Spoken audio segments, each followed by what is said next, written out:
Fantastic. Good morning, everyone, and welcome to the Ontario School Library Association workshop, The Changing Face of Your Classrooms, Being Intentional About Inclusion.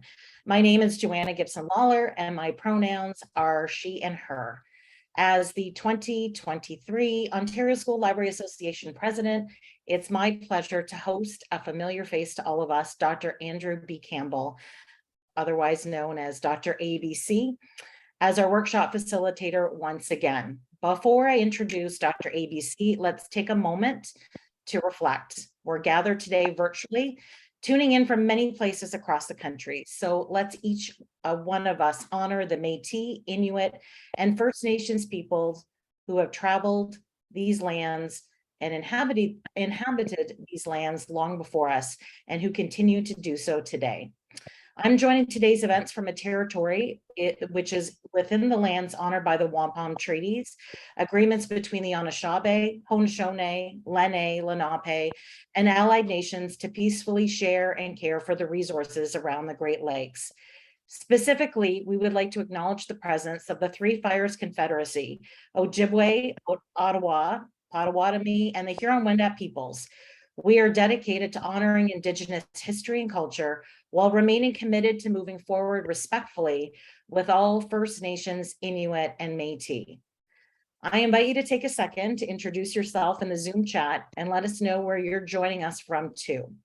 If you're not quite sure, you can visit www.native-land.ca to find out and begin developing your own personal relationship to the land that you are on. But please don't stop there. You can find resources towards truth and reconciliation at www.nctr.ca, and you can support Indigenous-owned businesses, community initiatives, and financial collections that better Indigenous lives. As library and information professionals, we can also seek out Indigenous stories and share them with others. The OSLA is very excited to bring you this special workshop packed with great discussions, resources, and conversations, but a few housekeeping things before we get started. Today's session will be recorded, so don't worry if you need to step away. Please note that the breakout rooms and those chats will not be part of the recording to honor, obviously, the work that we're going to be diving into. If you need help with Zoom today, please send a direct message or a DM to OLA Education staff member Gina in the chat. A link to the recording will be shared with registrants via email in the next couple of days. And now I'd like to introduce our workshop facilitator, and I know we're so excited. Andrew B. Campbell, DR.ABC, is an assistant professor teaching STREAM in leadership for racial justice and education in the Department of Curriculum, Teaching and Learning at the University of Toronto, OSLA. His scholarship and teaching focus on anti-racist pedagogy and diversity in educational leadership. DR.ABC is well known to the OSLA community for his leadership on advancing anti-discrimination work in teacher education, and recently received OSLA's 2022 award for excellence in initial teacher education. He teaches courses in anti-discrimination education, leadership and diversity, educational change, urban education, and Black educators.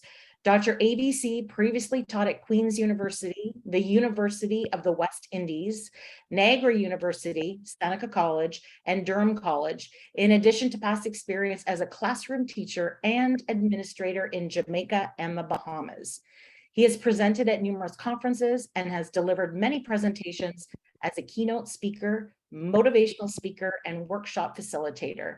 He loves people, food, fashion, traveling, and bringing his community together for a good meal. Welcome back, DR.ABC. And DR.ABC, I turn it over to you.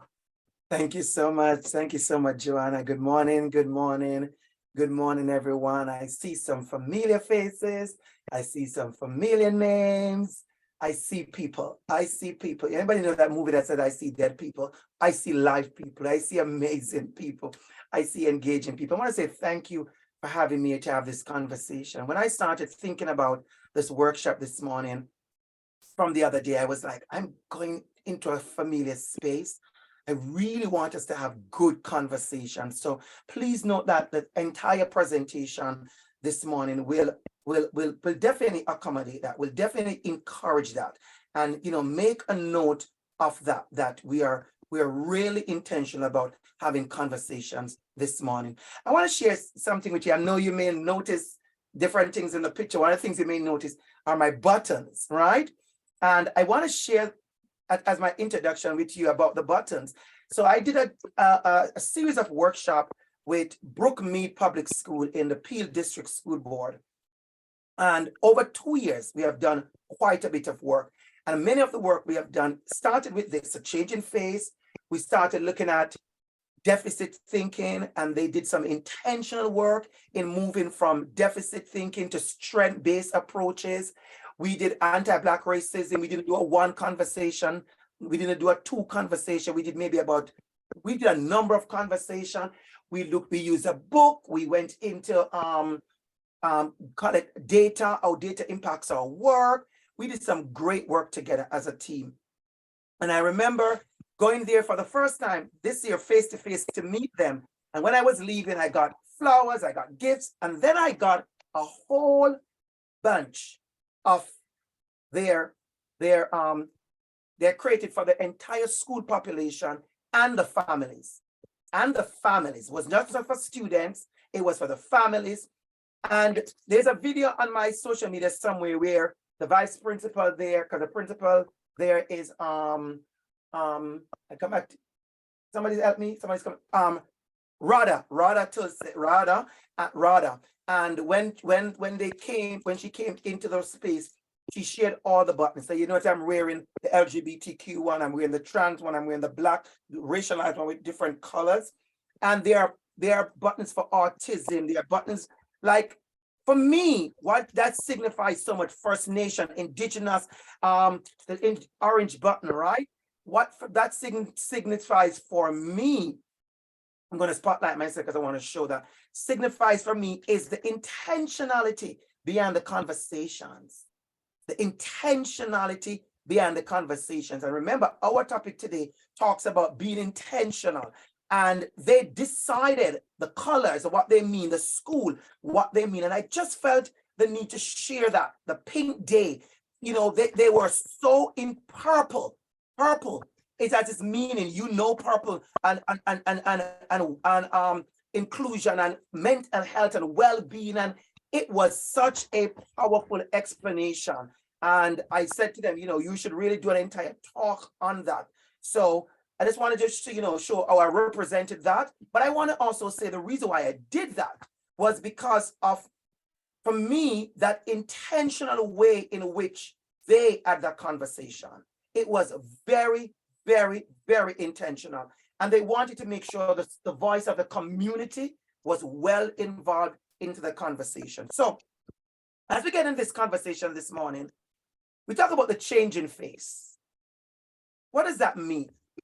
And many teachers will say, and you're going to see a quote later on that says, the kids that were in front of our classroom, the students we had 15 years ago are not the students we have today. It has changed. Our classroom has changed. Some of us, we have changed. Somebody's mic is on. Remember to keep your mics off. Some of us, another way for changing, I want you to get another idea of changing. It's not just a change in face in your classroom, but the changing of opportunities. So some of us, I've had principals and vice principals share with me that they have moved from one school board to the next. And it's different. I have had teachers said to me, I have moved from one community to the next. I have had people use example like the school I was teaching at, all my students were white except for one Asian student.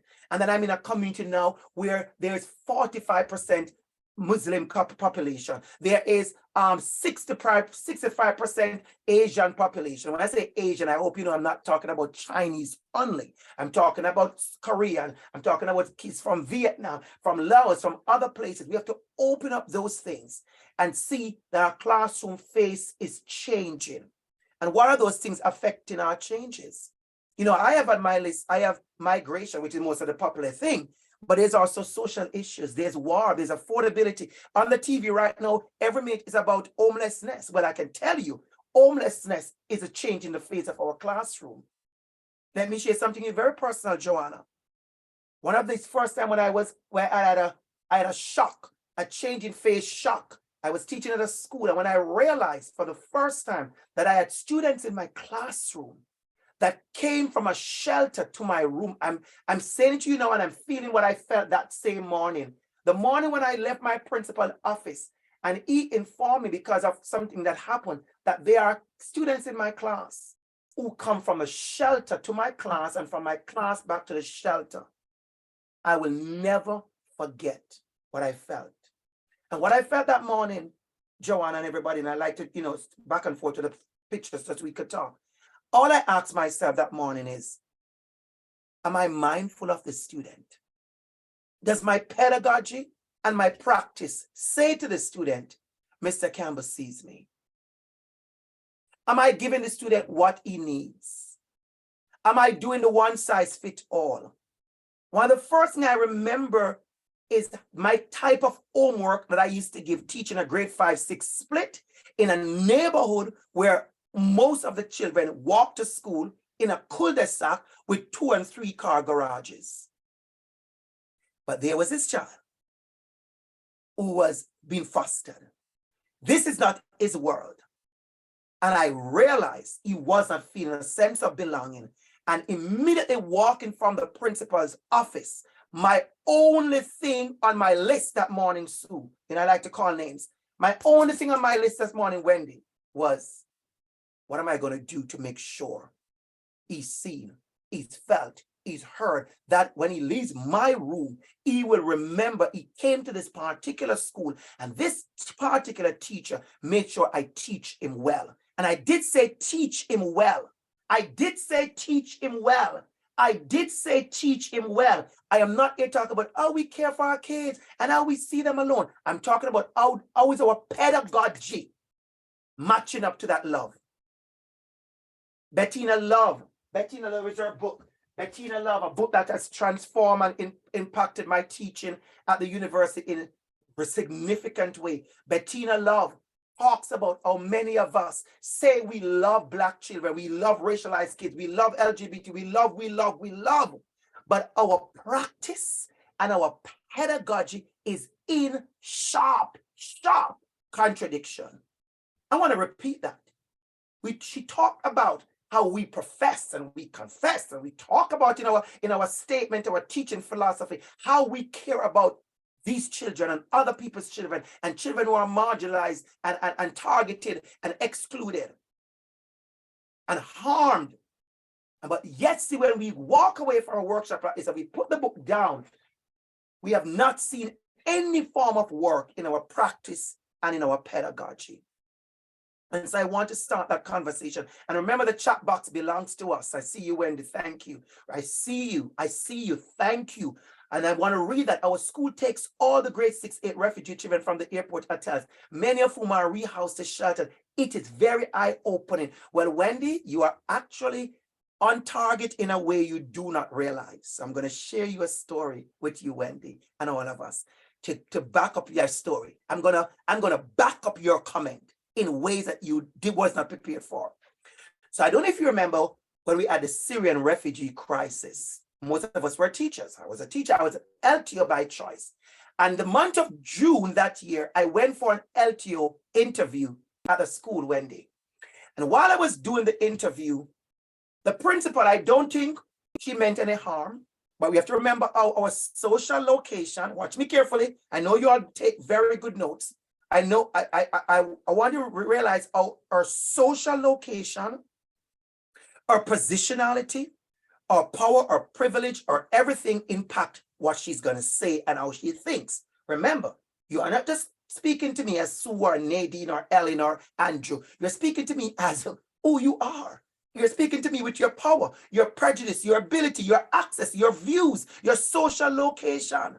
That's how you speak to me. That's who you are. That's why many of us, we are not doing well with equity, because we like to talk about equity, but we aren't equitable people. We don't embody equity. We don't embody equity. And so I went to this interview. I don't think she meant any harm, Wendy. And while we're doing the interview, she made it very clear to me, it's the month of June. It's going to be a 4-week LTO. This was maybe the interview the last week in May. And she just needs somebody to just hold the kids together. She said to me, the kids do not, this is the choice of word, the kids do not belong in this community. This is not where they are. They are immigrants, they're refugees, they're out at the hotel. We bust them here. But the way she spoke is as if we're just going to find a teacher who could just keep them in a room, keep them quiet, don't let them, do anything much until June comes when we get to go home and live our best lives. And wherever they end of September, that's their business. And I said to her, at that time, we talk about being bold. I'm doing a lot of incidental teaching right now, and I'm sure you pick up. Some of you who know me well know that. At that point in time, I didn't have the kind of power I was walking in now, Shelley. I didn't have the kind of power, Helen, I was walking in. I needed my LTO job, and I feel my emotions. I needed my LTO job, but I could not handle what I was hearing.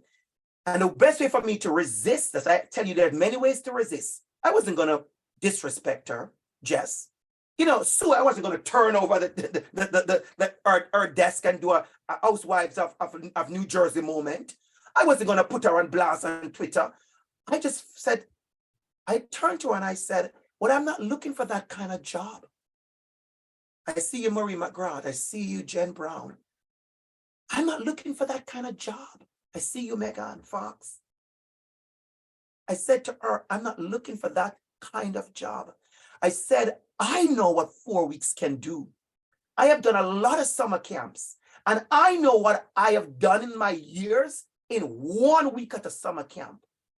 That children today, after summer camp over 25 years ago, still remember that week with Mr. Campbell at summer camp. So you tell me, with all the school board has to offer and giving me the power and the privilege and the access that I have, you want to tell me that I couldn't do something magical in 4 weeks? I could. But I don't want this job. If you want me to hold them in a holding area for 4 weeks, I want to teach them. I want to inspire them. I left that interview so emotional, I couldn't care less if she even write me to say I get the job, because I wasn't interested anymore. And I left, and of course I didn't get the job, and I was happy because I didn't want that job. I did not want that job. So I want you to understand. So you are so on target with what you just said. So here's my thing before we go into our first breakout room this morning. These children changing face because of war, migration, immigration, homelessness, government policies, issues here, there, whatever, political things. Here's at the end of the day what I believe, Shelley, and I see your comment. Thank you so much. These are my students. I am their teacher. I am guided by my philosophy. And if you have heard me speak more than once, and people ask me, what are you scared of, Dr. ABC, when it comes to equity? I'm going to confess it again to those who have never heard me say it. And I'm going to put it on recording, because when I make these things on recording, they keep me in my P's and Q's. They keep me on my toes. I do not want to be a hypocrite. That's it, Shelley. I don't want you, Shelley, to catch me being a hypocrite, because many of us are being caught in our hypocrisy. So they're my students. How do I use my magic? So here is the first thing that we're talking about this morning, my first slide that we want to talk about. You're going to notice we're going to unpack statements. And by the way, for reasons of advertisement and reason for sharing, which I believe in, if anybody here know the power of social media, it's me. I know Jen is amazing with that as well. There are other people in here. We know the power of social media. You have my permission to take pictures of any slide, to take pictures of me when I'm talking by myself in the box, and to post on any of your social media. You have my permission to use any quote, and make sure you respectfully credit me. You know the librarians, you know the magic. But you have my permission to do that. And I do that on purpose, not because I want it to be promoted.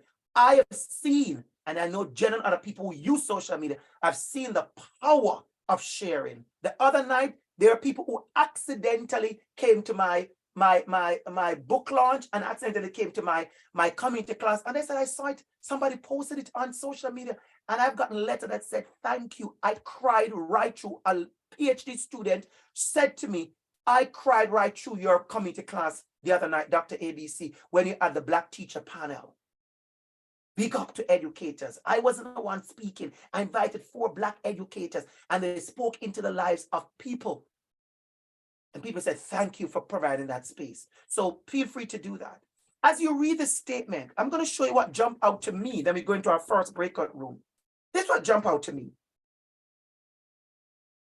Values difference, practices empathy, dismantle oppressive practice. And I add my favorite sentence. Ways in which the Ontario classroom is changing. We have to be aware.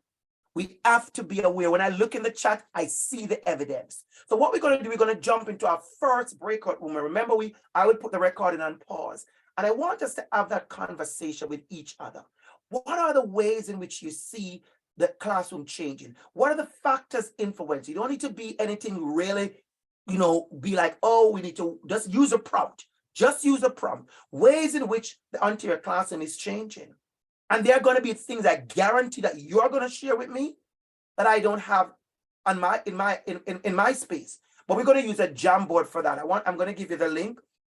I want us to use a Jamboard for that, everybody, because I want us to make sure we share together. And when this whole thing is over, I want everybody to have a copy of the Jamboard themselves so they can see. So here is a link to the Jamboard. Jump into it quick, everybody. Jump into it quick.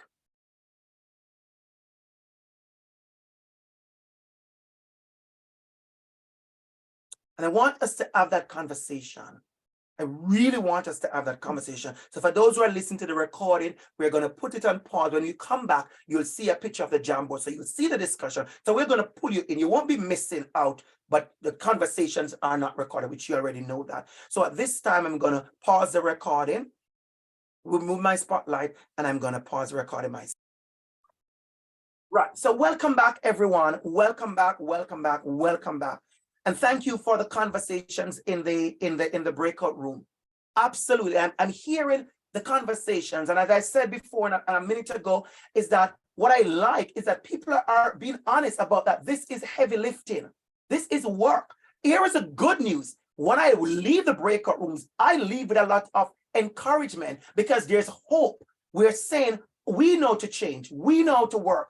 And I want to remind all of us, when I say use your tools to be intentional, I am not asking any one of us here to use 5, 10, 15 tools. I'm not asking you to use every single tool. I'm asking you, what are you good at?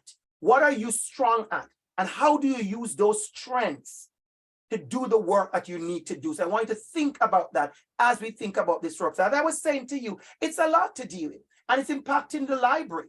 I see the banning of books here. I see the mental health. I see the newcomers. I see students. I've heard students talk about insecurity of housing, food insecurity, housing insecurity, clothing insecurity. We also need good practice. I see this one here. Support for good practice and good pedagogy. Let me say something, Joanna. I think we have done so many workshops, all of us, in the school boards, in attending to a lot of stuff. I'm going to say something strong. I think we are not doing enough work on actual pedagogy.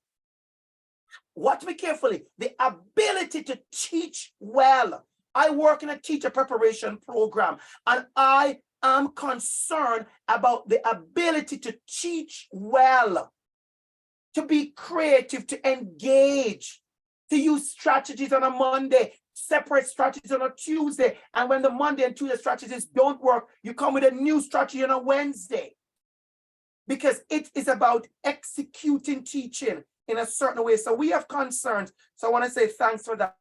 Now let me ask a question as we're going through this conversation. Is there anyone, let's just take 1 or 2 comments from the chat room that you want to bring forward? Anybody, 1 or 2 comments that really stood out to you? You may want to say something. Anybody can do by the raising of your hand. 1 or 2, we can take a 1 minute, 2 minute. Anybody? Thank you so much, Wendy. Go ahead, please, Wendy. One of the comments that we talked about was the fact that we have all noticed a real change in the interpersonal skills of our students, that the social awareness, the interpersonal, the sort of those key skills, that the social isolation over COVID has really impacted our students, and we notice that straight across the board. And we're all aware of that, and we are painfully aware of this intense need to close gaps, and that people keep talking about the academic need to close gaps, and I keep using air quotes because I really have a fundamental issue with that. Yes. And the inequities around that. But I also think that we are not acknowledging that this sort of very worldwide traumatic thing happened, and that we're not addressing that, and that fundamentally that mentally and physiologically has changed our kids, and that realistically, unless we address that, and that we can't, like, there's an expectation there that really is unrealistic, and that it's just, you know, I mean, 100 years from now, people, we're going to, you know, we're going to study this, and we're going to acknowledge all of the missteps that we made in trying to, you know, force these kids to try on this path to try to catch up, and it's just, it pains me when I look at what we're trying to do to our kids right now, and what I consider the harm that we're forcing on them right now, in trying to, you know, push. But that's one of the major things that I think, and that's one of a lot of the discussion that we had was around that. Yeah, thank you. And it's funny you say that, because like I said to people, I don't know if you saw the other day, I was wearing this t-shirt that they made in York when I went to this event. It was beautiful, and it was one of my quotes that they put on a t-shirt, and I said, a part of equity work is healing work. Equity work is healing work. And they were quite impressed by the statement, and everybody was talking about that, because they're used to me, you know, doing certain things, but I've always said to them, notice how many times I've used the word love and care when I talk about resistance. When I talk about LGBTQ and those things, I talk about not just let's go fight, let's go this, let's go demonstrate, let's go, but I also say, let's go care, let's go nurture, let's go heal. So that personal part is quite important in the work. And we're going to get to that later on. And I think you're going to enjoy when we get to the part talking about the tools we have.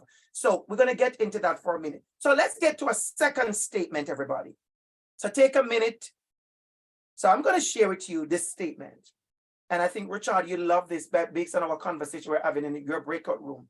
So I wrote this statement back in 2017.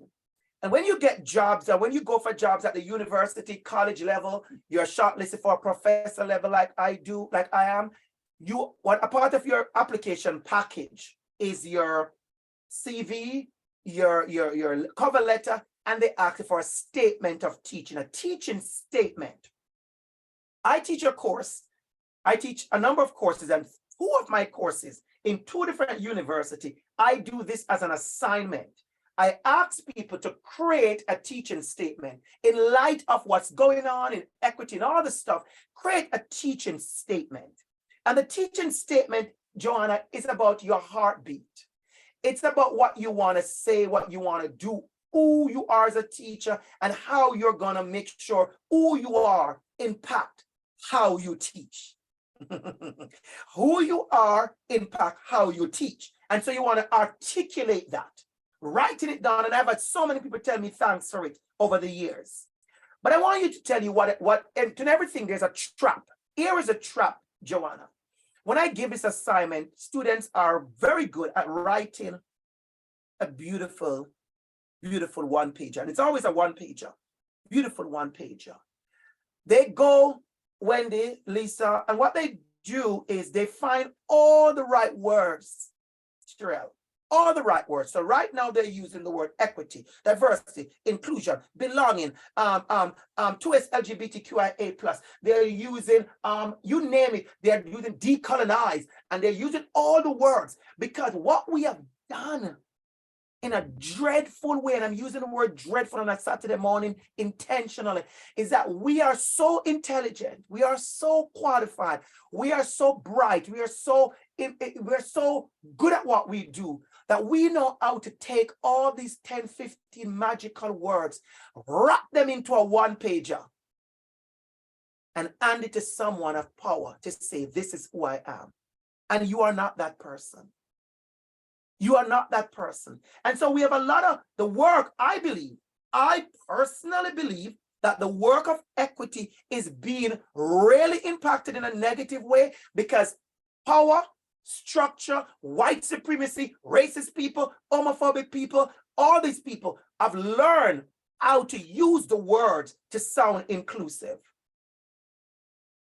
I have a principal report to me that Dr. Campbell, you're the same teacher in that workshop has used the N-word twice in my office. But you're in a meeting, it's anti-Black racism. You want to show that you are not racist, so you start to say things. And the words mean nothing without the action, Shelley. And so I wrote this back in 2017. I want to give you an example. And I want you to show you what I've been saying, what my heart has been saying. And the last sentence, it says, secondly, I want to be part of preparing more teachers who self-identify with various levels of difference, such as race, LGBTQ, First Nations, only to name a few. There is a thirst for representation in our schools. Our students need to see more examples around them of what they can become. They need more visible inspiration walk in the halls of our school. I've said this long ago. Many persons catch on to, oh, representation matter was a big slogan, maybe 2020. I said this long ago. And so as we talk about it, this is what stood out to me in my own statement. And the first one I said, change. I desire to be a part of change.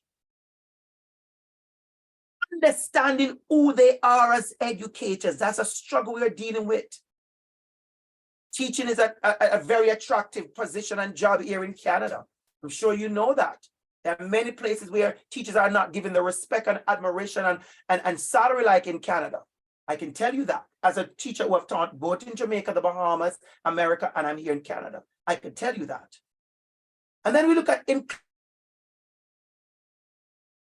inclusivity strategies. What does that look like for us? What is that? What is those inclusionary strategies? So before I get to the next break room, I want to jump that. I want to go to my next statement. And you're going to see where I'm going with this, Jordan. I'm looking at statement. And by the way, I have a copy, a PDF file of all the statements. I was going to upload it, but someone's not allowed me to upload. So I'm going to send it to Gina in a minute when we're in the break room, so she could send it to everyone.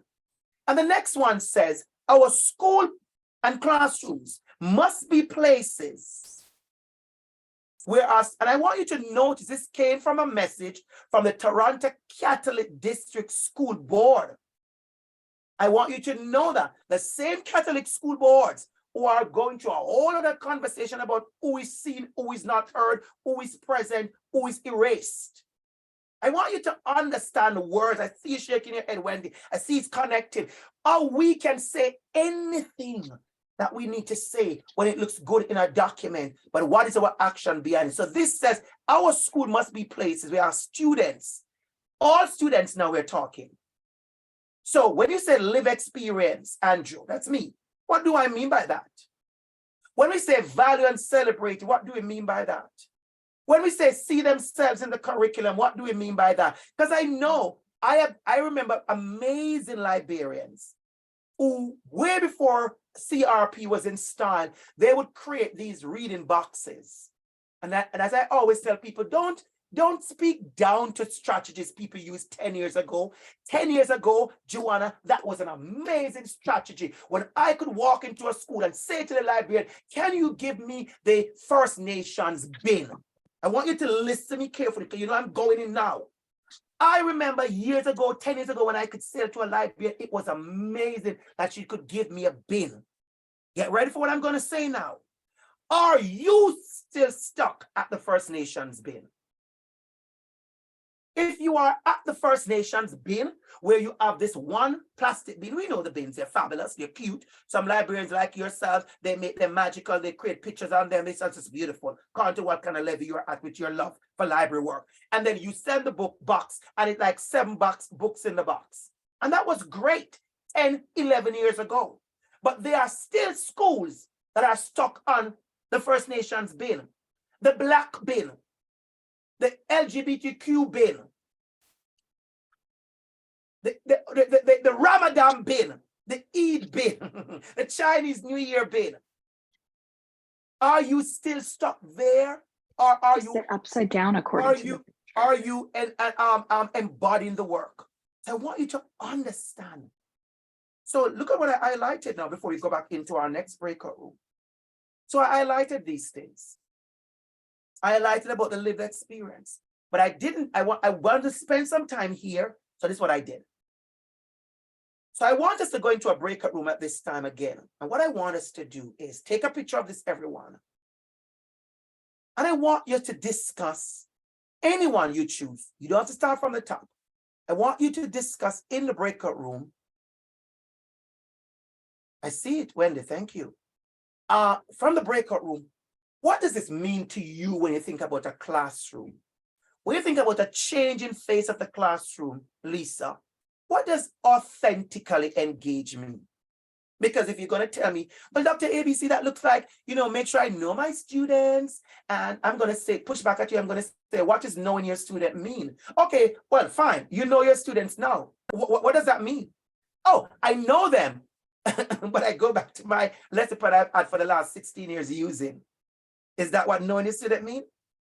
What is welcoming, safe, and inclusive? I didn't even underline the word safe, Joanna, because if I underline the word safe, I'm going to go too deep to this today. Because we love to use the word safe. It's our good word. Oh, my classroom is a safe space. I can't do it today. I don't want to get there, because if I get there, we're not going to be able to finish.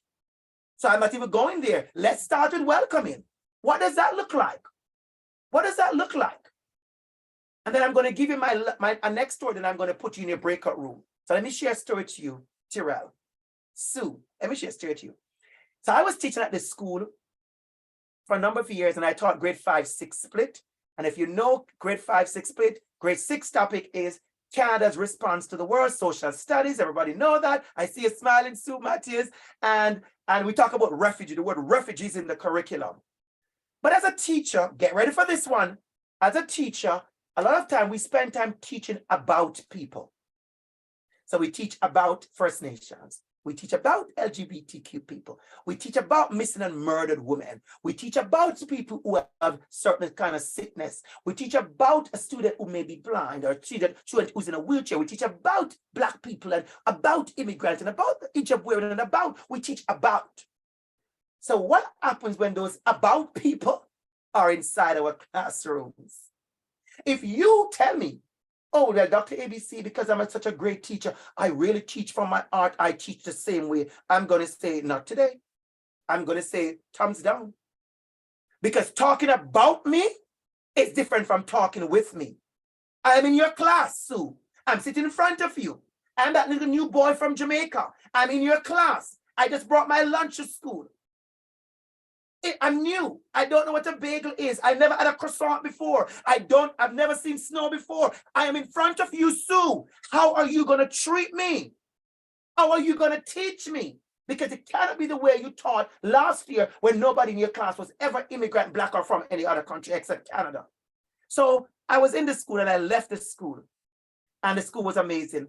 And my grade 6 teacher, who was a fellow teacher at the school, white teacher, wonderful person, she called me the next year. And she said, Andrew, I need your favor. I need a favor from you. And I said, what? And she said, I need your help to give me some ideas. And I said, what do you want? And she said, she was a part-time librarian as well. She said, we have done grade 6 for years. I've never had a refugee child in my class. There are 2 refugee kids in my class. How do I teach this? Sue, my heart was so warm. I know you felt it. I said to her, you called me to ask me for strategies because you are mindful that you are not talking about refugees. but you have two refugee girls in your class and they are your student. She said, they are my girls. I let it go. Sue, I did not give her any idea. I said to her, whatever you teach, and I feel it, whatever you do is going to be amazing.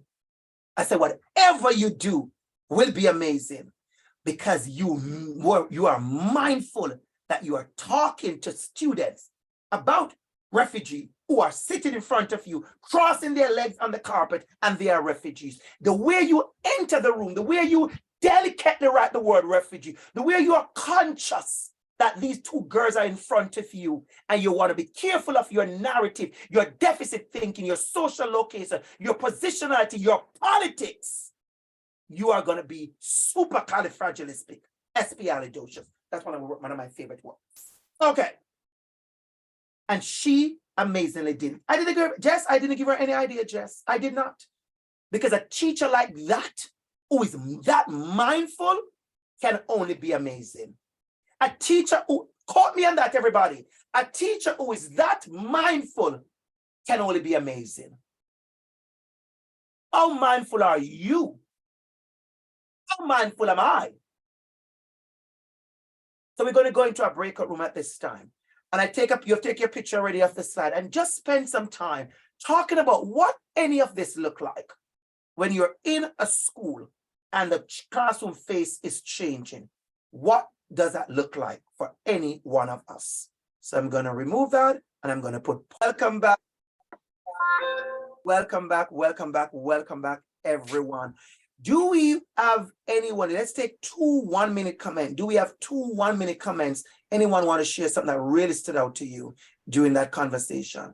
Anybody? Let's take you, Joanne. Go ahead, please. Well, we had a great conversation just from a school library perspective in terms of the importance of, yes, absolutely, the pedagogy is important, but also having some representation in terms of mirrors, sliding glass doors and windows in terms of what's on your shelves.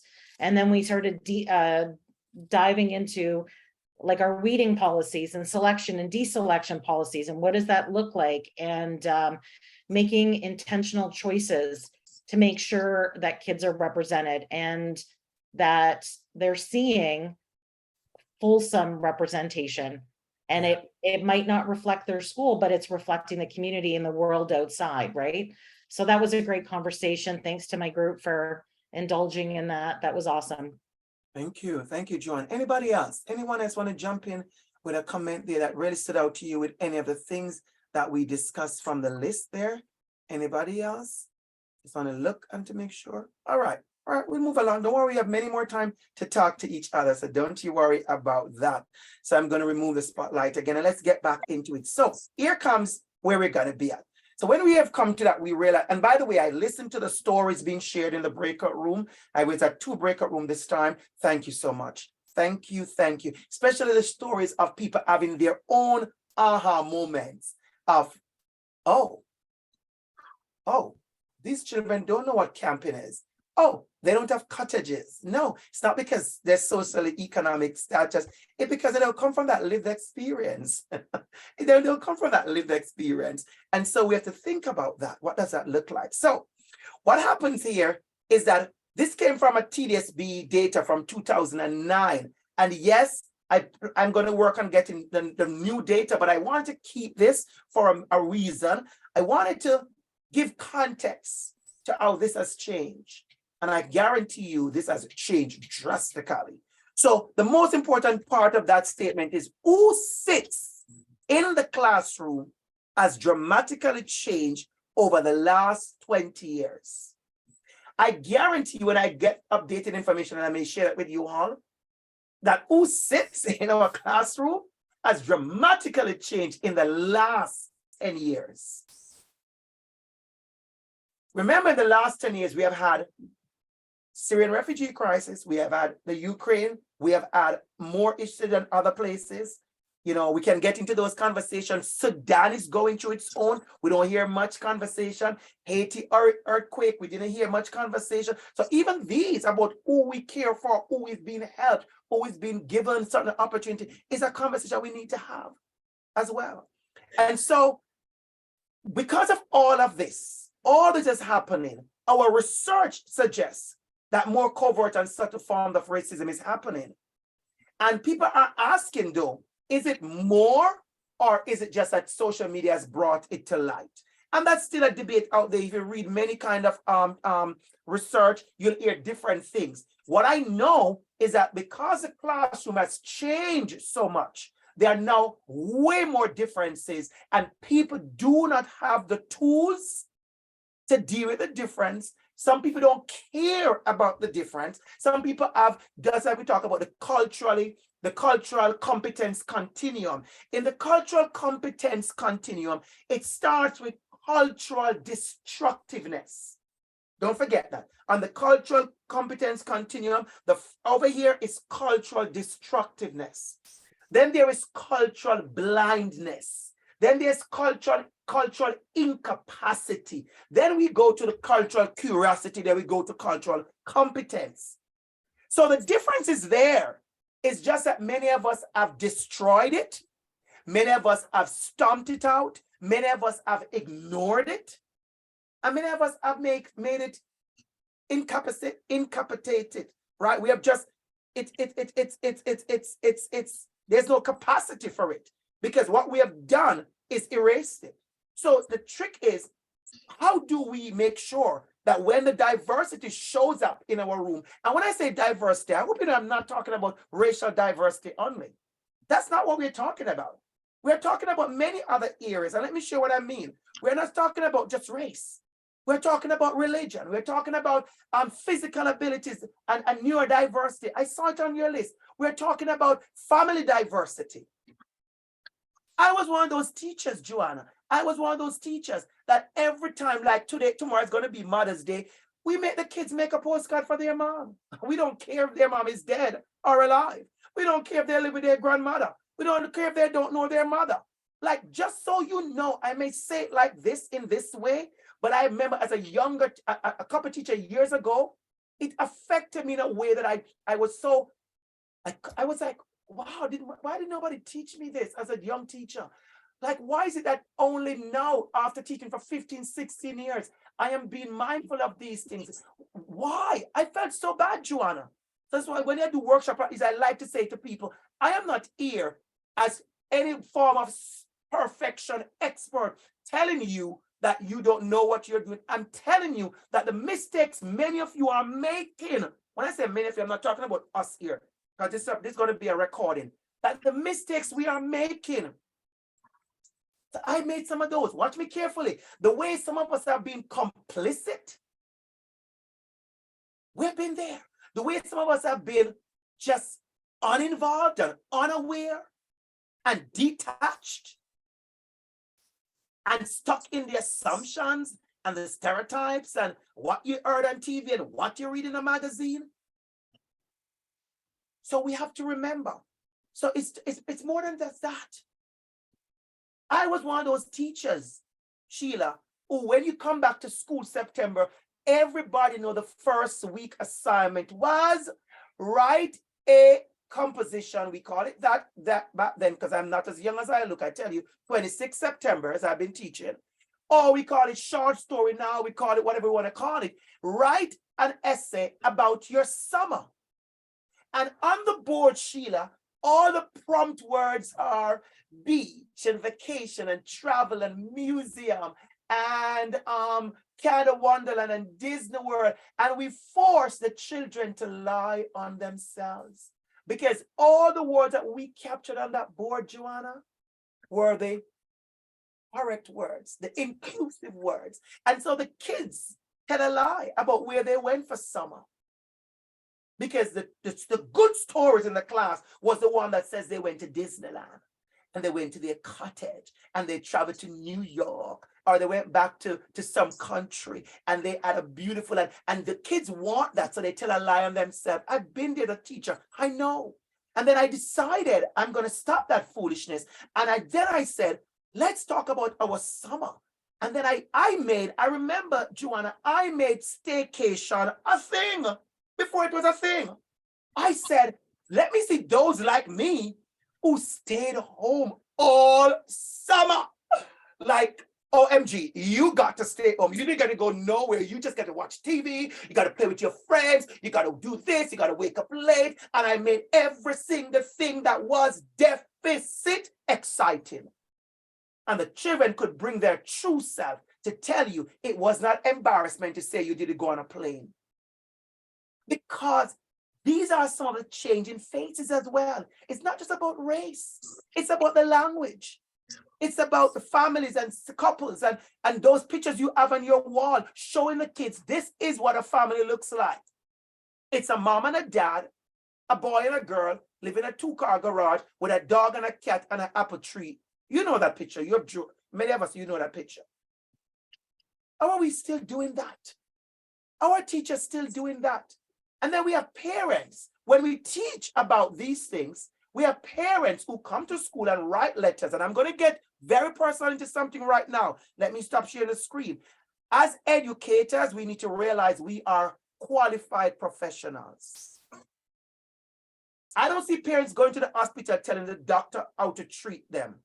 But I see parents coming to school, and this is for the recording, because I'm very frank with that with parents. I said every parent is not a teacher. And I don't know how we got there, where you are teaching about families, and the curriculum says, here are the 5-6 families you must teach. And you are afraid to put up the same-sex family because 5 of your kids are Muslim. And if you know anything about me when I talk about racial justice, I talk about that quite well. But even a marginalized group have no right to marginalize anybody else. I don't play that game. And I've made it very clear when I do parent workshops. I'm a parent workshop person. Oh, I speak to parents. So I said, you are not going to talk about, we're celebrating Eid, we're celebrating Ramadan, we're respecting people. And then when I put a same-sex couple on the board, you're going to write me 3 paragraphs. You're not going to be doing that. I can tell you, you are not going to be doing that to Mr. Campbell. Oh, I've done it. And parents, I said, I don't care where you're going to go to report, because this is the curriculum. And I'm not going to pick out which part curriculum I'm going to teach because you are uncomfortable. Because I'm not teaching your child, I'm teaching all our children and all our children, because I'm preparing your child for the global world. And they kind of love that. When I kind of win them there, Sue, when I said I'm preparing your child for the global world. I'm not preparing your child for their cul-de-sac. Because on your cul-de-sac, everybody's the same. But in a big world like Toronto, and a big world like Canada, and a big world like the world, we're not going to be the same. So when your child goes on a plane and they go to a different country to live their best life, I want them when they go on the beach and they see different kind of people to just know all they need to do is to put on their beautiful bathing suit, go in the water and swim and mind their own business and live their best swimming life. That's how I teach. Your job there is not to decide who gets to swim and who don't get to swim, because everybody gets to swim. And so you as an educator, when you say you're coming against these heavy topics, you have to be prepared to have the brave conversations. Are you as a librarian prepared for the brave conversations? Are you as a librarian doing what I know a particular principal did the other day when she walked into a class and she saw that a teacher was using a certain book and the teacher was, and she was like, yeah, no, she was like, we have to stop this. No, she said, you cannot be using this book. She wasn't going to the negotiation she said there were kids who are being armed by the book she's using. You are not using this book. Where are you with those conversations? Where are you with those conversations? How are you having those conversations? How are you opening the 15 box of books you get, Richard? The new 15 box of books you get, Jen, and you look and you go, really? This is what you send me? You send me 200 new books and the 200 new books look the same in 2023? Who are you writing an email to say, dear book person, it's 2023. You cannot send me 200 books and they all tell the same story, where the little boy or the little girl or the little person looks the same. This is 2023. Where are my indigenous story writers? Where are my poems about this? You have to be asking those questions. I want you to ask those questions. The classroom face is changing. It's going to be impacted only if we are there. So here's my beautiful question. What is in their backpack? They're coming to us. They're coming to us. So let me read for you what is in their backpack from what I get from 3 persons. Watch me carefully. So in their backpack, we have divorce, social conflict. These are a list from my actual teacher candidates. Familial conflict, financial stress, academic stress, mental health, addiction, drug, vaping, alcohol, weed, no structure at home, going to bed late, coming to school hungry, lack of attention, lack of sleep, language barriers, physical health, socioeconomic background, grief, mourning, peer pressure, bullying, lack of friends, belonging, acceptance, and they go on and on and on. And I'm waiting, and they finally catch on. They finally catch on. And then I hear the other things. Talents, come on now. Gifts, thirst for knowledge, hope, ability, dreams, inspiration. They start to list all the strength-based things in their knapsack. All of us get carried away sometimes with making sure that we highlight that the kids are coming to us and they are lacking. That's not a bad thing. You're not doing anything wrong. Because you can't provide if you don't know what is missing. So you're not doing anything wrong there. Absolutely nothing wrong. But if only thing you see in their backpack, Terrell, is all the negative things, and you don't see that this child is going to be an amazing star. This child has a gift of art. How do I include art in almost everything? Oh, I've done that 1 year. I've done that 1 year. 1 year I realized I had maybe about 11 kids in my class who are going to be good artists. Listen, they draw. You name the subject, there was a drawing assignment. You name the subject, there was an opportunity for them to draw. They grew in my class and they sharpened their skill. Because whatever subject was coming up, there was some drawing to that activity as a choice.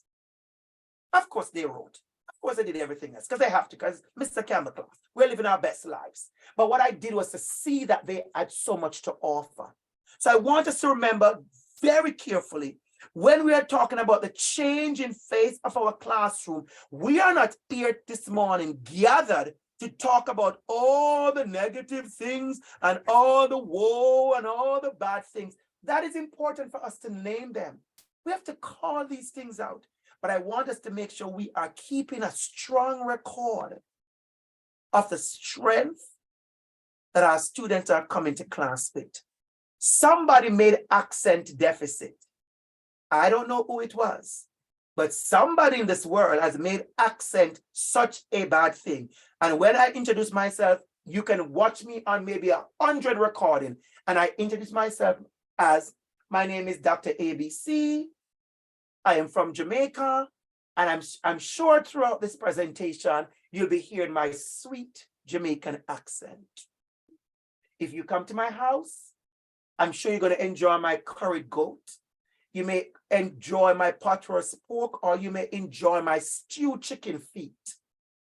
Why do I do that, Wendy, all the time? I do that to make sure that when you hear me, you understand that I don't come to you with a University of Toronto PhD only. I come as a Black man. I come as an immigrant. I come as with my food and my clothes and my identity and my voice and my speech and my sexual orientation as somebody who identifies as gay and as immigrant.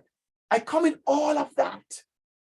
And you have to take all of that so you can deal with me well. And so I want you to know that. So get to know your students. Get to know them in a way that says to them, hashtag, I see you. One of my favorite movie of all time. Favorite movie, one of my top favorite 5 movies of all time, Avatar. At that point in the movie, when they said, I see you. If you watch that movie, you'll realize how much they went through before that realization of seeing someone. Take the time. So here comes some solutions now. You're going to love this. So this came to us from Professor Jim Ryan of the University of Toronto, 2003, when he interviewed, get ready for this, when he did a research on, the research was on leadership. Leading in Diverse School. If you want to know the book, it's by Jim Ryan. It's a small book. It's really good. I loved it. Leading Diverse Schools by Professor Jim Ryan. Leading Diverse Schools. And this was a quote from one of the teachers. And I want you to look carefully. He says, most of us don't come from a background to give us a criteria to deal with this. So it's diverse students. And he said, you know, a teacher who started teaching in Ontario didn't have Chinese students, didn't have any Black kids, would have 1 or 2 Indian kids in their class, maybe. And that's about it. Most of us who were born in Canada, many of us in small towns, have no experience dealing with these issues. I'm ready for you. So we don't have the tools, and it's very hard to develop them. I have a funny feeling everybody know where I'm going to go with this, but let's try. That's it. That's it. I see you shaking your head, Jess. I see you. You was reading my mind, Jess. I see you. The first thing we're talking about is tools. And how we're going to develop them. So let me tell you a story, quick story of why I think I'm a good teacher. And it's because I keep learning and growing and getting more tools. That's it. There's no magic. My magic is I keep learning, I keep growing, I keep getting new tools. I'm going to tell you a secret right here. I know it's been recorded, but it's between me and you and everybody else. That's why I tell my secrets. You all saw this book that I wrote with Larry. And thank you, Jen. Thank you, everybody who have been supporting. If I tell you that there are so many voices in it, so there's voice, I see. There's voice in it from Mary Reed, from 2 of my hijab wearing students, 1 of my other students, LGBTQ student, Jewish persons, all kind of people. And when when Larry and I got their stories and we put everything together to put in the book, to send to the publisher, if I tell you how I read those stories, you'll be surprised. I wasn't reading. I had to kind of click myself, Jen, to say, oh, no, I need to be reading with an editor's eyes because I'm one of the authors. I was reading with a student eye. I was just drinking it up. Like when I finished reading, I go, oh, I have to read it again. Because all I read was just drinking. I was just drinking it up. I want to learn what they were saying. I want to learn the story of anti-Semitism that was written by this person. I want to read the story from this hijab wearing person. I want to read the story from this LGBTQ young lady. I just want to read. And then I go, oh, I have to read it again. Because I wasn't reading with no critique. I was reading just to drink. I was reading just to learn. How are you and I as educators? How are we sharpening our tools? I tell people all the while, I have gone to so many workshops where I was not the speaker. So if you're ever curious about why I know so much, don't be shocked when you see me in the back of a workshop with you. And some of you have done that before, where you go places, you go, isn't that DR.ABC on the call? Is he going to speak? No, I'm not here to speak. I'm here to take notes. I'm here to take notes. I'm here to take screenshots. I'm here to drink up every single thing. I'm here to take up all. And when I go to the breakout rooms, some of you know me, I do not say anything because I'm just listening. So ask yourself, how are you sharpening your tools? So I'm going to share with you in a minute. Some of the tools I'm going to suggest, but I have a funny feeling you're going to go into your breakout room right now. And I have a funny feeling thank you so much, Maureen. You have a funny feeling that you are going to list some of those tools that I have already. So what we want to do is, we want to do a link here to a Google Doc. And here's what we're going to do. We're going to spend some time looking at some tools. And you're going to suggest tools. And what we want to suggest, let me show you what I want to suggest. I want to suggest, let me go back to this now. I want to suggest some inclusive strategies, right? Some inclusive strategies. I want you to suggest some teaching tools and some classroom practices and some personal tools. Just put them, don't even have to spend time to be like, oh my God, I don't know if it's a teaching tool or it's a strategy or it's a practice or just try to fill the chart up. It's our chart. Remember, we're going to take pictures and get copies of it. All right? It's our chart. And try to figure out, share, have discussion with each other. What are some of those tools and strategies you use? right? What are some of those things? One of those things I used for me, Jen, I will never forget, was how I started looking at a lot of YouTube videos that taught maths concept. But I specifically look at YouTube videos that had people who were not white or black. So I use Indian voices and other voices because I needed the kids and Asian voices so the kids could hear the content in different format. Because I had an experience where I realized that children made fun of accents. And so I had to break that down in very, very tangible ways, right? So what are those strategies I'm using? When you say culturally relevant responsive pedagogy, what does that look like in your school? And what are your personal tools? There are teachers who I know who eat. There's a school I went to once, Sue, and the principal, I'll ask the teachers for the first week of school to have lunch in their class with their students for the first week of school, just to talk with them, eat with them. So we gave up our lunchtime as a favor and to get to know them, because in that particular school, there was a food issue. There's a food issue. Anybody know that book, Don't Yuck My Yum? Also that impacted that whole thing where the kids were being teased because of the food they brought to school and their identities.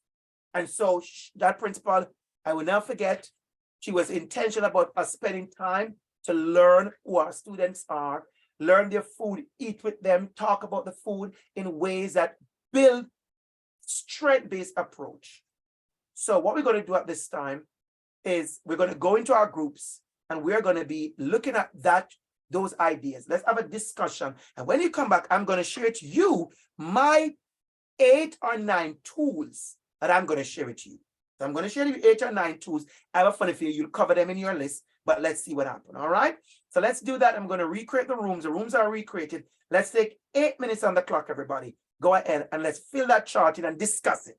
Discuss and talk at the same time, please. The link is in the chat for those that hopefully have seen the link. Thank you.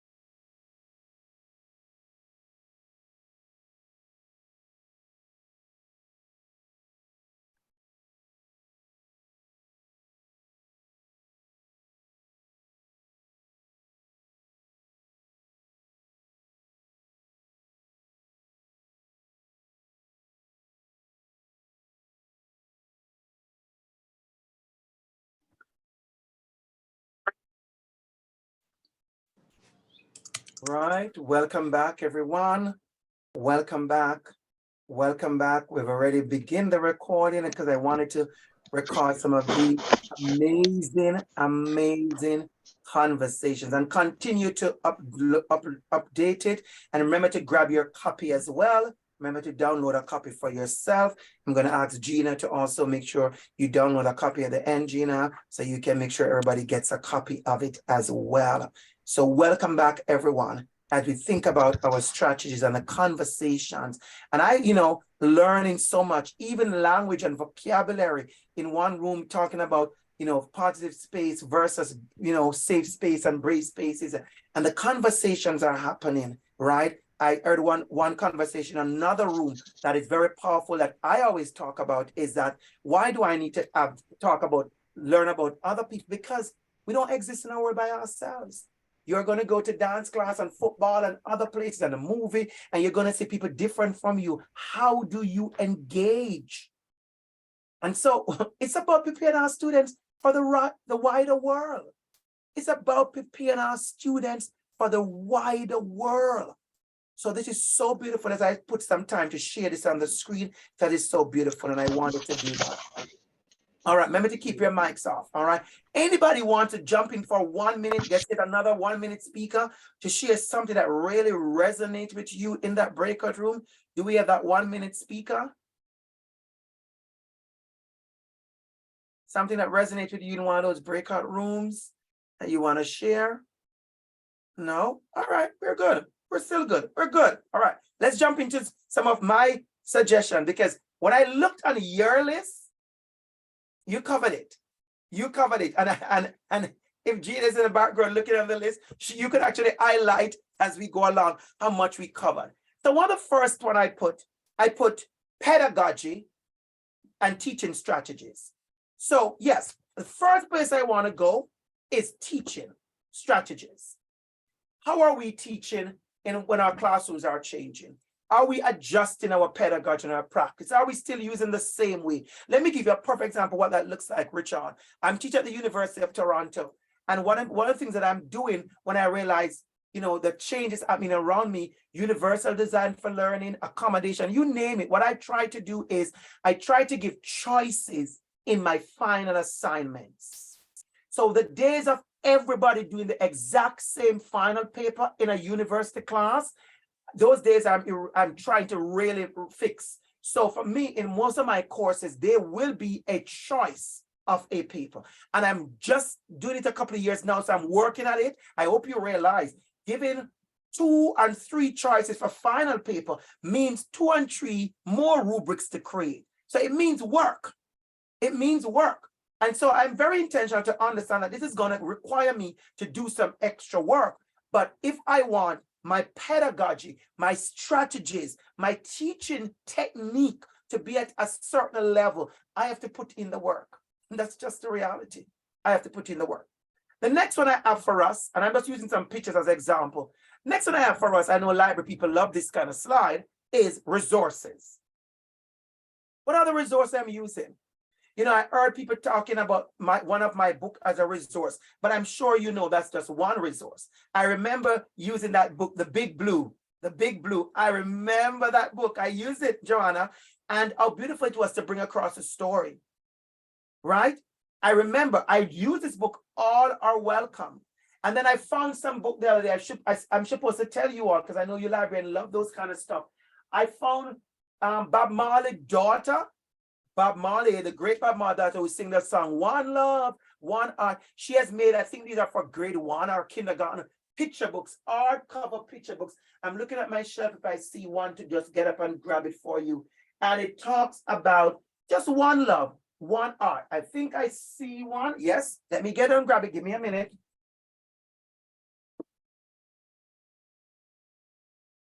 And I did it, and I found it. And so her book, such a beautiful book, hardcover. It's one of those hard books, right? And it's all about one love.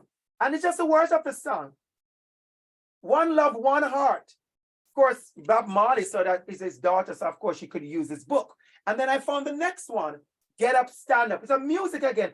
Get up, stand up for your right. And it's about teaching the kids how to stand up for each other. And the images are delicious, right? The images are, the first image is so delicious. About, look at this one there, about the bullying at the school bus. And she said, some people need to be the pond's biggest fish. They don't speak the truth and only get what greedy wish. And she's talking about bullying, but she's using her father's legacy, Bob Marley, and his songs. So there are resources, and get the resources. Dr. Larry, who wrote the book with me, talks a lot about resources. So what are we using? So for me, the second thing I want to share to you is resources. Use them to disrupt biases and stereotypes. Get those stories that tell a story of difference. Tell a story of difference, right? I love those stories, right? You see different kinds of things. The next one is professional development. I put one of my flyers for my upcoming event, of my upcoming community class, which is next week. So next week, there's a community class for 6:30 to 8 p.m. And we're talking about an LGBTQ panel.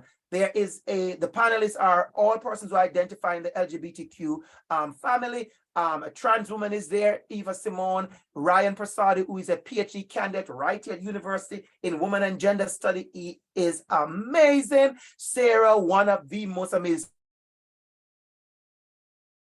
that I've worked with as my GA, and she also writes in the book. And these are going to be panel in my class, in my community class. And guess what? For those who don't know, all my community classes are free. I can't pay you. I can ask you to pay for my community class. It's free and it's invite community. So if you want to be a part of this, you can take a picture of it. The registration is there. Send me a quick email. But if you look at my social media, you'll see the link. But if you want to get it, send me a message. Say, Dr. ABC, can you send me the posters link?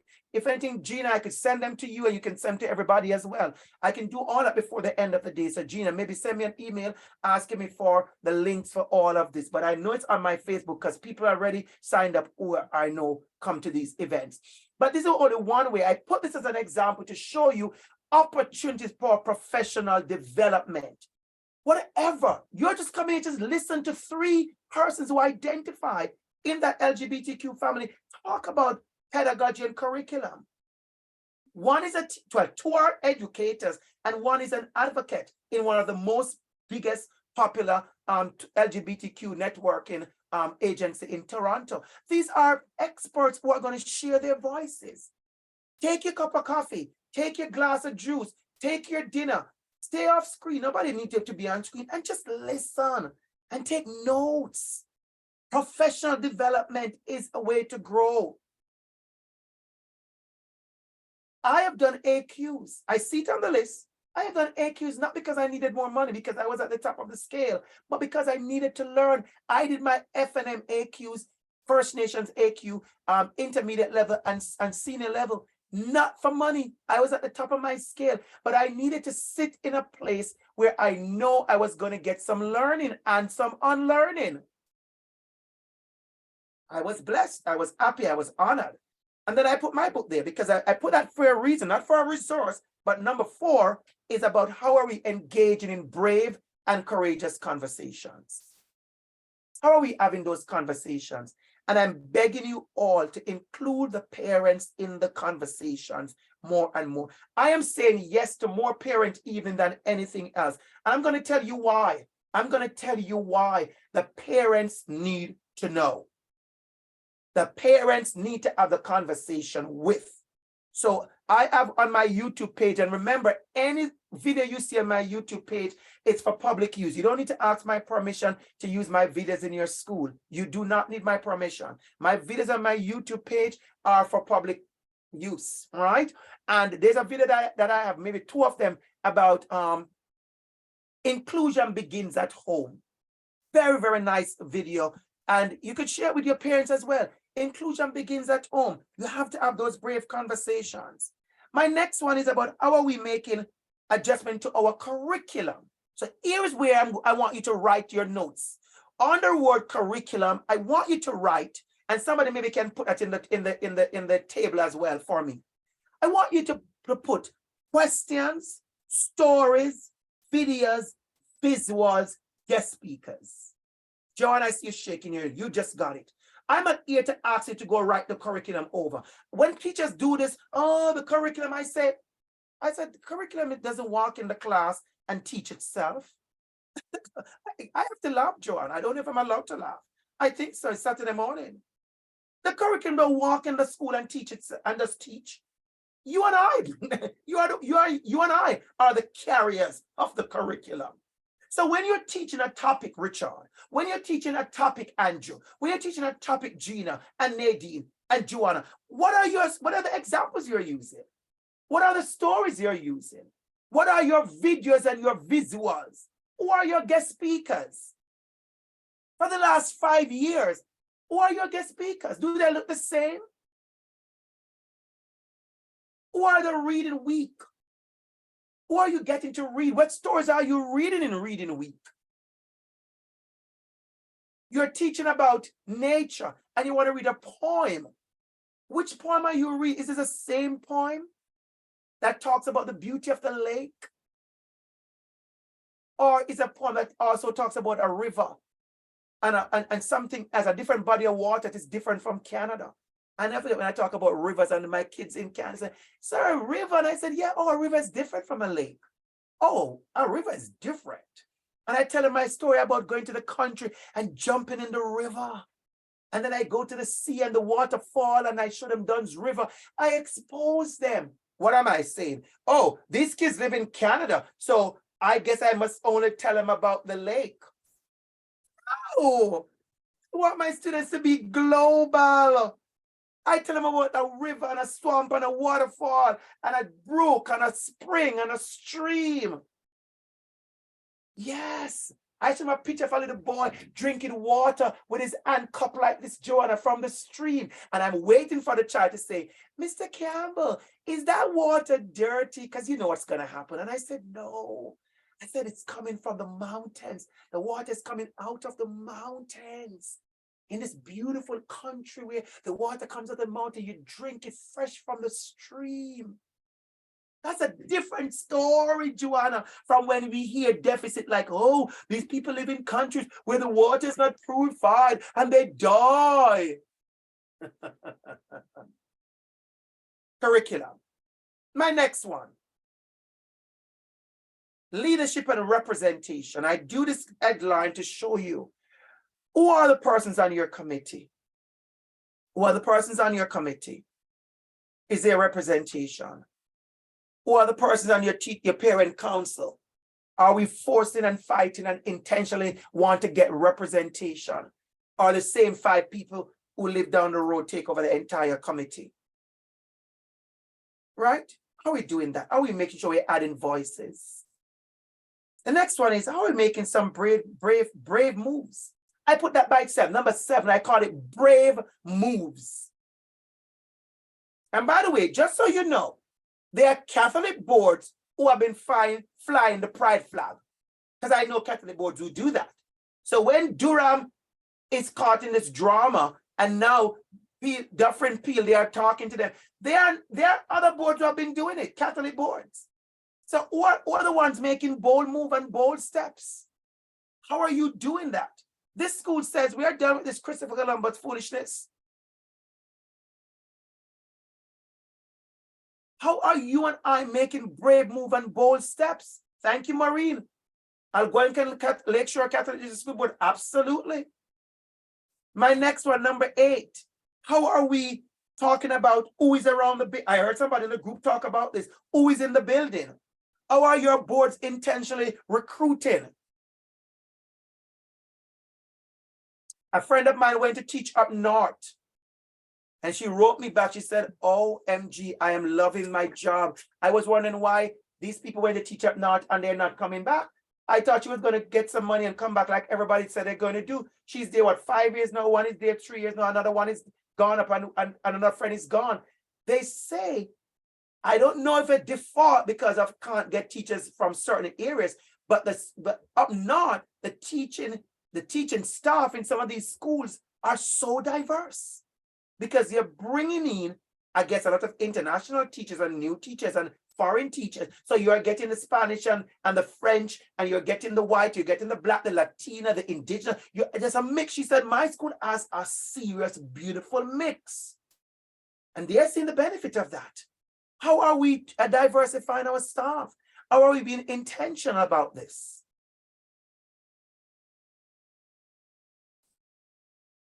Advocacy and allyship. What does that look like? This is 2019. And Gabrielle Union and Dwayne Wade. I remember this conversation. If you follow this conversation, Gabrielle Union and Dwayne Wade had this child. And they're supporting 12 LGBTQ and all the kind of stuff.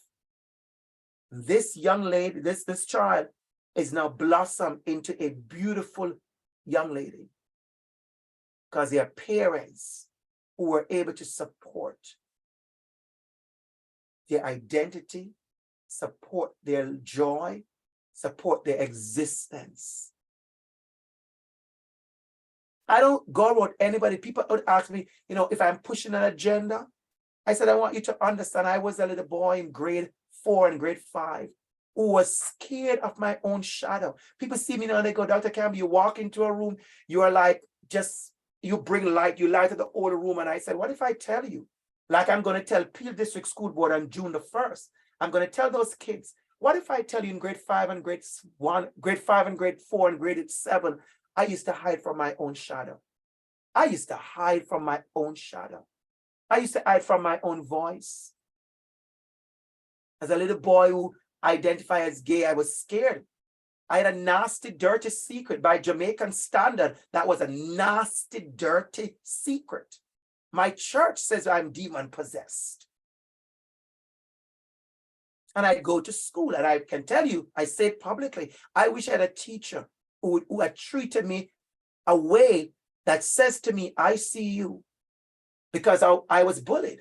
And it's not I was bullied, everybody I was bullied story. This is a little boy that it's me growing up, and I wrote about it in my book, Invisible Student in a Jamaican Classroom. So I know allyship is needed, and allyship teachers do not mean, I want to make sure this is on the recording. Allyship don't mean I want you to go outside in the street and tie yourself to a building and march and have a sit-in and disrupt the whole school. I didn't say you to do that. I'm saying, how do you make sure you show up as an ally? A smile is an ally. A smile, making sure your children, saying to the kids who are doing the bullying that, don't you dare do that. I hear people reprimanding kids who are doing bullying, and I look at you and I think, you must be joking. I have heard parents principals reprimand students who are using racial slur, and I look at them and I'm thinking, this must be a joke. There's no way in the reprimand it sounds like a reprimand. If I'm going to reprimand you for using racist language, you are going to feel reprimanded by me. I'm going to speak to you in a way that says to you, don't you do that again in this school. Do not do that. It's not only inappropriate, it's rude. It's marginalizing, it's oppressive. Do not. You have to know when you're having that allyship and advocacy, it's a voice. And many of us, we are failing to do it because we want to speak about allyship and advocacy like we're talking about a fairy tale. It's not. It's somebody's life. My next tool is visibility and representation matters. Allow your students to see themselves. If I had time, I'd tell you about the story of putting this picture in 2019, February, at a high school in Peel, talking about anti-Black racism and identity and Black History Month. And I put this slide up. It was maybe my second to last slide. The slide before showed a Muslim girl on the cover of Swimsuit Issue. You can Google it. Swimsuit Issue for the first time had someone on the cover who wasn't half naked, white, and blonde. Or, you know, they have Black beautiful models as well, but they've never had someone who was hijab wearing. And she had on a full suit in her hijab, in her custom, in her tradition, or for religion. And when the girls saw that picture and they saw this, thank you so much, Gina, you're on the ball. They came up to me at the end of the event and they said, thank you so much. They said, thank you so much. It was so beautiful. They saw themselves on Vogue Italia, Vogue Arabia. It matters. Look around on your pictures. It matters.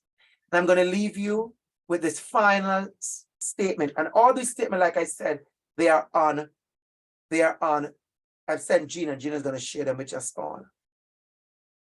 Investing in your own learning and unlearning. Unwind one of the most important tools to be used to disrupt and dismantle oppressive practices within schools. We are used to going outside of ourselves for the solutions, forgetting that the solution must be carried and delivered by a person whose mindset and heart, I did put heart, is ready for change and invested in the work of equity and inclusion. The work begins with us. This work comes from us. It is now 12 noon. Somebody wants to go have their walk. Somebody wants to go live their best afternoon sunny life. Somebody wants to go do their house chores. Somebody wants to go do something else. And it has been nothing but my pleasure. Wow, Joanna, thank you for having me. Oh my gosh. Joanna, wait, I hope nobody felt cheated that I drink up so much of what I was doing more than, because yeah, I know if you're not used to me and you say, oh my God, Dr. ABC is enjoying this workshop more than us. Is that how he teaches? I'm sorry, yes, I do like that. My kids know me. I have a blast in school. Like I have so much fun. Sometimes the kids, I feel guilty, like I enjoy the lesson more than the kids. I get bored too, like that. I get bored. I'd be like, okay, let's do something else because I'm bored. I'm that teacher. Okay, so my heart is in what I do. Joanna, over to you, please. Dr. ABC, thank you so much for spending some time with us today. Things that I wrote down in huge letters: hope. This work is heavy lifting, but what you bring to us is hope. I love the quote, equity is healing. Yeah. And if we have that lens, that is a really good motivator for getting in to do the work. And little things I wrote down: leading with love, smile is an ally, amazing. And we know that the work is heavy, but you have just this way of making us feel that we can do it. And that hope is so important. I just wanted to also mention that we hope that you'll have a little bit of time to reflect and implement the takeaways from today's workshop. We'll ask Gina to send out some of the takeaways that we created together, because Yes. that table was fantastic. I agree Yes. there. And don't forget, shameless plug here. And don't forget, if you have not yet ordered Dr. ABC's book, Stop the Hate for Goodness Sake, there's copies available on the library marketplace website. And I'll ask Gina to create a link in the chat, but I think Wendy already did that too. Yeah. And just, I feel like I'm gonna give everybody a little peek. OSLA Council has been talking about that this is probably going to be the selection we're going to use for our next book talk. And so we're going to invite you to read along with us. So just another reason to get the book. And we'll also let you know that the video recording will be emailed out next week. I felt like today I was drinking, and I feel like I might need to watch the session again to get it in me a little bit more deeply. But thank you again. If you have any questions about today's event, email education@accessola.com. And we are at 12:05. We want to respect your time. Think deeply. Have that hope. Equity is healing. Dr. ABC, wonderful as always. Thanks for participating, and enjoy the rest of your weekend.